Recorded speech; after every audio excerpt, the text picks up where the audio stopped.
So amazing. It's really super amazing talking with you. I'm learning so much. I'm learning a lot. Okay, but ma'am, how do you what's your advice to people that see donating blood as being evil or being yes, being evil? Like, why would you give your blood to somebody else, or donating blood, they see it as being occultic or something? There are some persons out there that see blood that really do not buy into this blood donation. What would you want? What would you have to say? I respect people's tradition, I respect people's belief, and I respect people's opinion. But I would just want to tell them that I'm a rescuer, I'm a community volunteer. I have seen when people need blood and I have to go the extra mile, go into my account, bring them money to buy blood to save a woman bleeding from nowhere and continuous bleeding.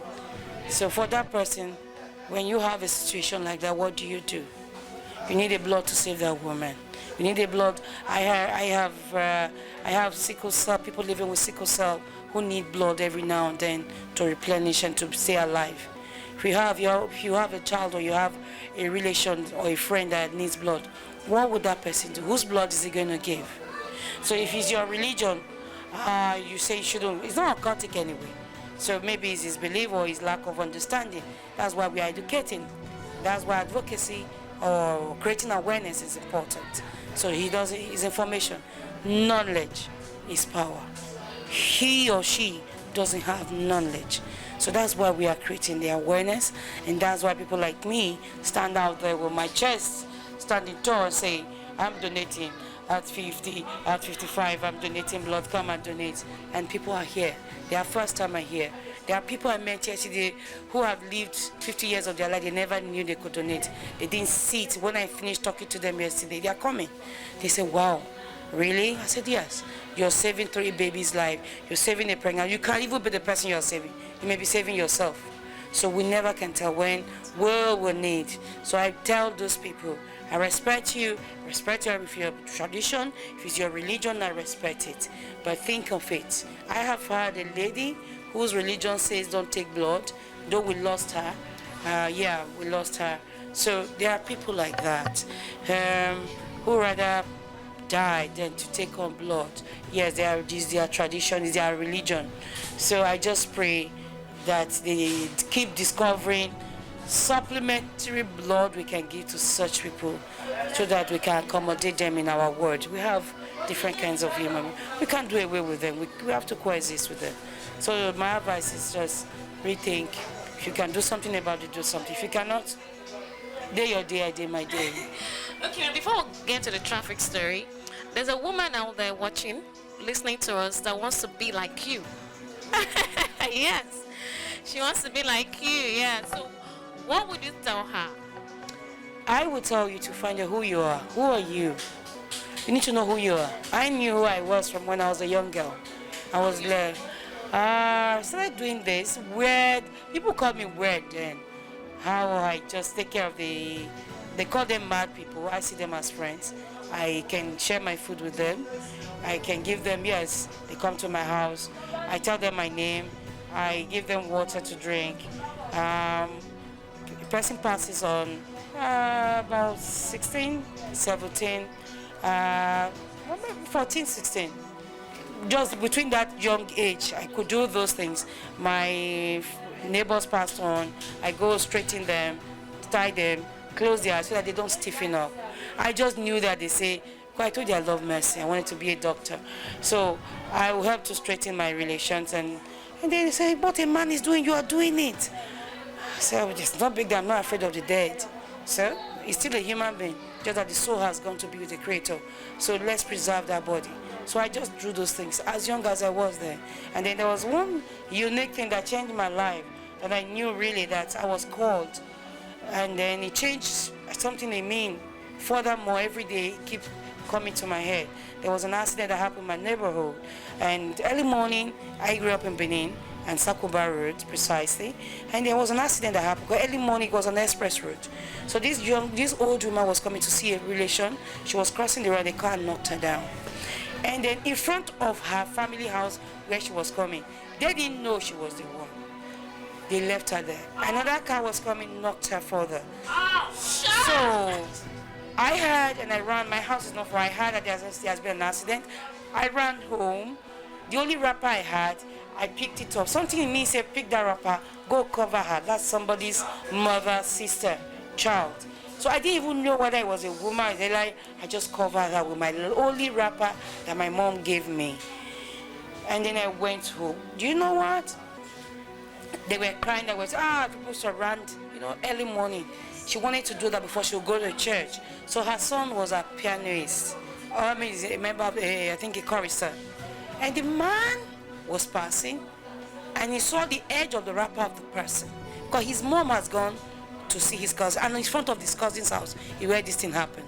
So he now see people gathered. He came to peep, to see. I saw that a car knocked down a woman, but it is messed up, and the woman is there because the other cars hit her. He just looked and saw the edge. He screamed, my mother. All the people around there were now screaming and crying. I just look at them. You see? Your family. When the car hit her, if they had come out to quickly rescue her, they would have saved their sister, their auntie. Everybody was now wailing. I just shook my head and I left them. And they now were looking for me to come and tell me thank you. I made sure I disappeared because we are a member of the same church. Because I was really hurt. That woman may have lived, I don't know. But she wouldn't have been badly hurt the way her body or her life wouldn't have been badly damaged the way it did. She didn't survive. She died there. Everybody was now money because it was everybody's relation. So that's what changed my life. And then I told myself I was about 19, or was I 19? No, I was in Kano when I was 19. I was before I went to Kano. So that was before I was, 17. That thing happened. So that changed my life, and I said I'm going to continue doing what, because I sacrificed my last wrapper. So I now started my life in Port Harcourt. When I married my husband, I always have extra wrapper in my boots to cover a dead body. It was a common sight to see a dead body on the street in Port Harcourt. So I always cover. So you need to know how to find yourself, know who you are as a person. Am I successful? Is this what I love? I love giving back to humanity. Do I love caring for people? Do I love selling? Do I listen to that voice in you? Do I love putting smiles? Do I love knitting? Do I love sewing? Do I love writing? Find out who you are. So for that woman who wants to be like me, you need to sacrifice a lot.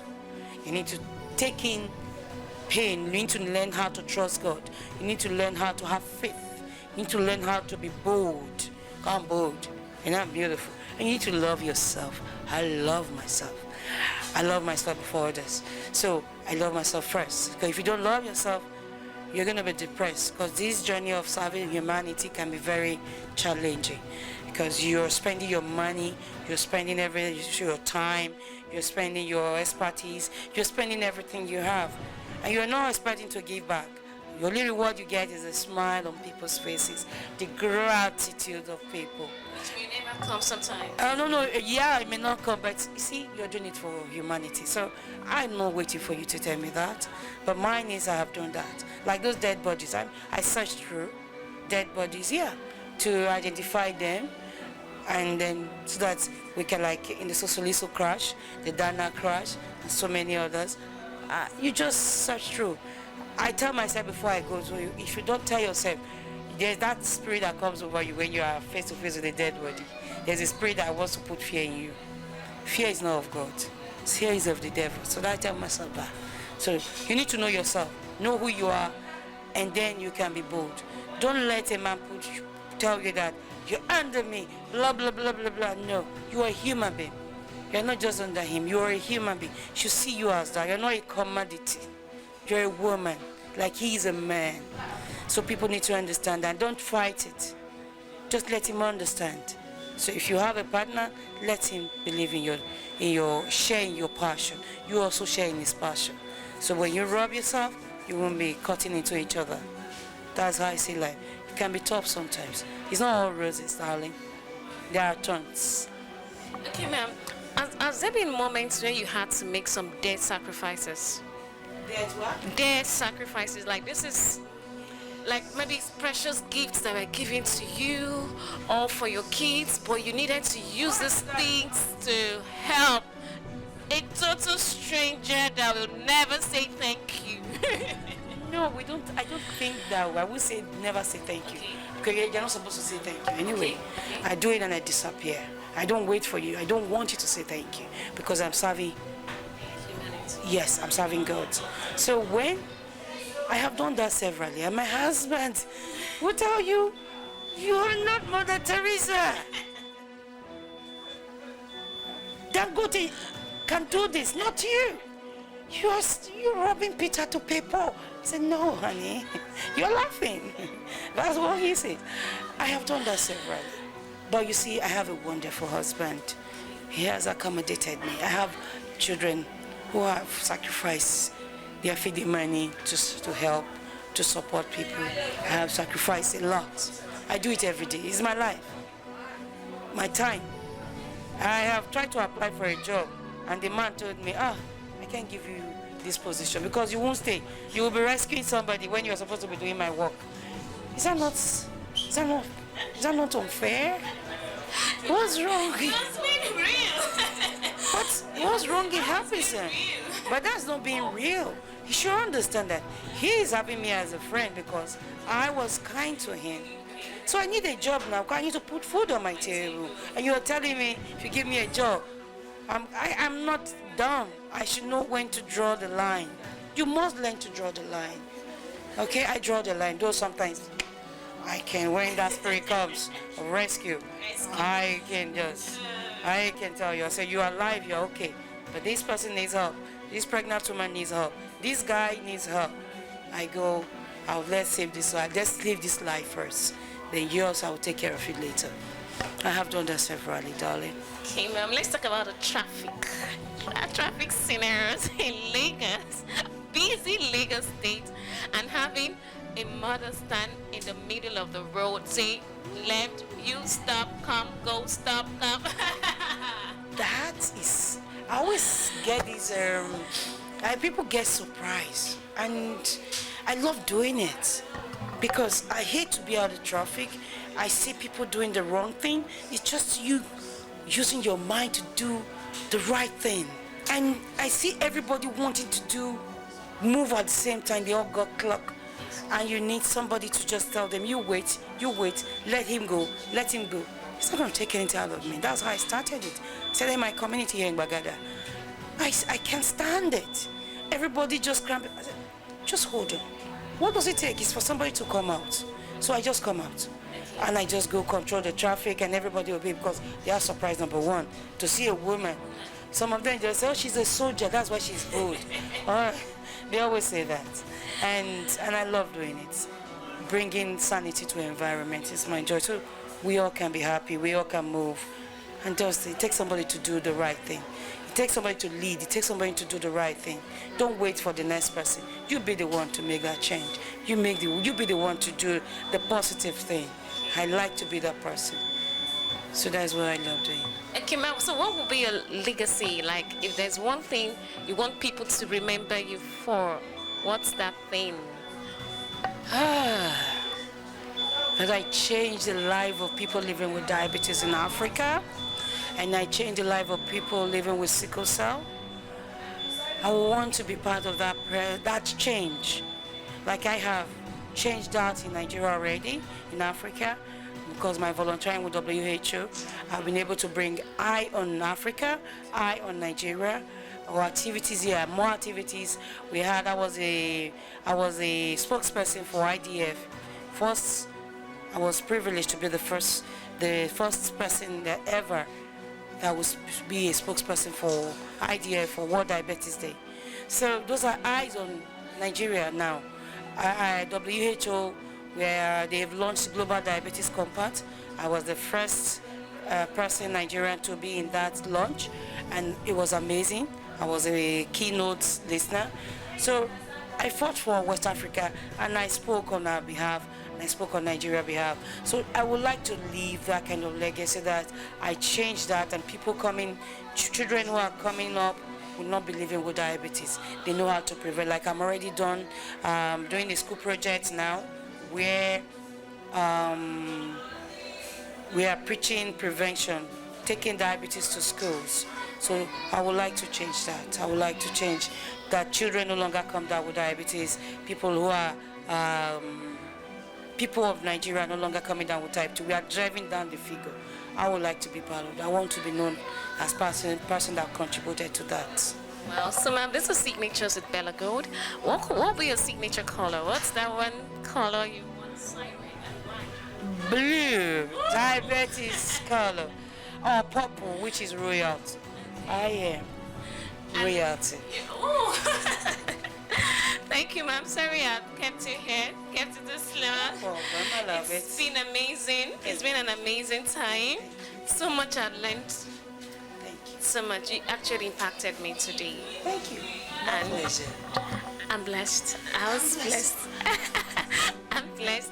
And I'm sure the viewers out there are super blessed. Thank you. All right. Thank you so much, ma'am.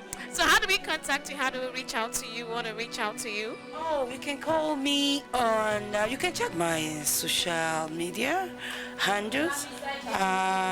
Osachima, what they call it, Twitter. And, okay, sorry, on Instagram. And then Osarenkhoe on Twitter. Then Facebook, oh, long name, Osarenkhoe Ethel Chima-Nwogwugwu. And then you just check that name. You Google that name, you'll see everything about me. So my number is 080-231-36148. If you need to be talked to, we are also pushing, there's a project, oh, I forgot to put that. We are doing a project on foods so that people would know that their limbs are key to them. So I have a project, I didn't mention that. I have a project that I'm doing with some partners from the US, the limb salvage. Instead of when you have a wound and then you are allowed to decay to amputation, no, we can prevent it. And we are partnering with Bagada General Hospital to do that, yes. Limb salvage, we are salvaging limbs. So diabetes affect the limbs, so we're doing a project on that. So 080, so if you need to reach, you need to talk to somebody, you feel that you don't like the way you're going to toilet, you feel that you have diabetes, you don't understand how you're coping with it, feel free to call that number. Just call me, try not to call me. Let me sleep. See this, call me before 12 midnight. You can send me a message. All right, thank you. Same number on WhatsApp? Same number on WhatsApp. All right, thank you so much, ma'am. Thank you, and happy birthday once again. I'm happy to do this. I actually was looking towards doing it close to about thrice in a year. Yeah, but it's within conditions permit, But I'm happy I'm here, we are doing it, and we hope to do this again maybe once or twice before the end of the year. Just normal, nothing really special, except for the needles. I hate but then it was nothing.